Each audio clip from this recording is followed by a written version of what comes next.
curhatan dari seseorang, katanya, saya sakit hati diselingkuhin sama suami.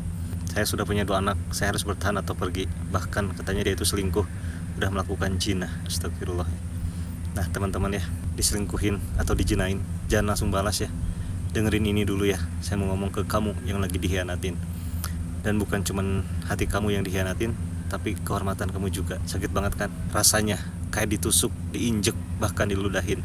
Dan pelakunya orang yang tidur di sebelah kamu tiap malam, orang yang kamu halalin. Saya tahu ya, reaksi pertama kamu pasti pengen ngamuk ya, pengen maki-maki, pengen balas selingkuh juga, pengen viralin chat dan videonya misalkan, pengen dia ngerasain neraka yang sama ya. Wajar, kamu manusia, dan saya gak akan bilang yang sabar ya, enggak, karena saya takut kata itu kosong banget sekarang.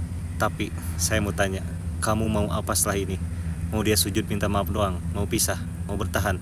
Atau mau bikin dia nyesel sampai ke akhirat? Nah ini yang gak banyak orang berani bilang ya. Diselingkuhin dan dijinain itu bukan salah kamu ya. Mau kamu kurang cantik, atau kurang ganteng, kurang kaya, kurang perhatian, kurang diranjang misal, itu bukan alasan dia itu berhak khianat dan berzina. Zina itu dosa besar, itu pilihan dia buat nerobos batas Allah ya, bukan kesalahan kamu.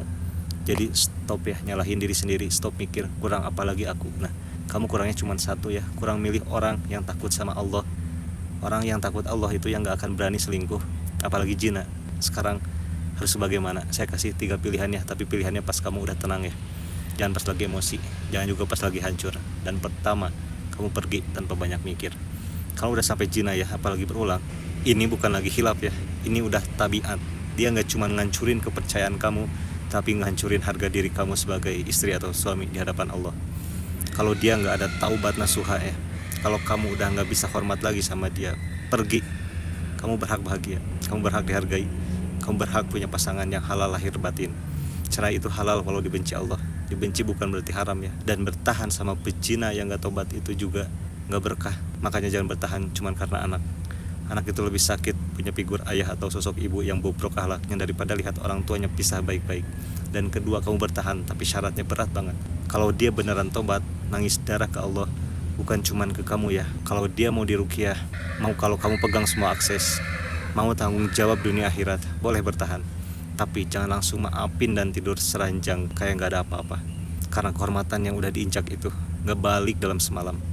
Harus ada konsekuensi, harus ada proses. Dia harus buktikan tobatnya bertahun-tahun, dan kamu harus sembuh dulu lukanya. Jangan maksain cepat baikan padahal hati kamu itu jijik tiap lihat dia ya. Itu nyiksa diri sendiri. Ingat ya, dalam Islam sanksi zina untuk yang udah nikah itu rajam, artinya seberat itu dosanya. Jadi jangan pernah anggap enteng. Ketiga, kamu balas. Jangan balas selingkuh, balas zina, cuman bikin kamu itu jadi sama najisnya kayak dia ya. Harga diri kamu itu lebih mahal dari sekedar impas. Mau bikin nyesel dia seumur hidup. Kamu buktiin, harus tobat duluan kalau kamu ada salah. Harus sukses bahagia, cantik dari sekarang ya. Tenang, deketin diri sama Allah. Itu balas dendam paling elegan.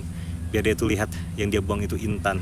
Jadi jangan takut ditinggal ya. Takutlah kalau kamu maksa tinggal sama orang yang gak bisa jaga kemaluannya, gak bisa jaga amanah dari Allah. Saya cuma mau bilang aja, apapun keputusan kamu, saya dukung. Asal kamu selamat dunia akhirat. Diselingkuhin bahkan dijinain itu bukan akhir dunia kamu ya. Itu cara Allah masih tahu kalau orang itu bukan imam, bukan imamah yang baik buat kamu ya, bukan rumah kamu. Allah itu lagi nyelamatin kamu dari pasangan yang busuk sebelum kamu makin dalam. Nah, rumah kamu yang benar itu masih ada. Jodoh kamu yang takut dosa itu masih ada kok. Tapi sekarang sembuhin dulu luka kamu, bersihin dulu hati kamu. Kamu kuat ya, kamu berharga. Dan kamu itu pantas disayang, dijaga, dihalalin dengan benar, bukan dikhianatin.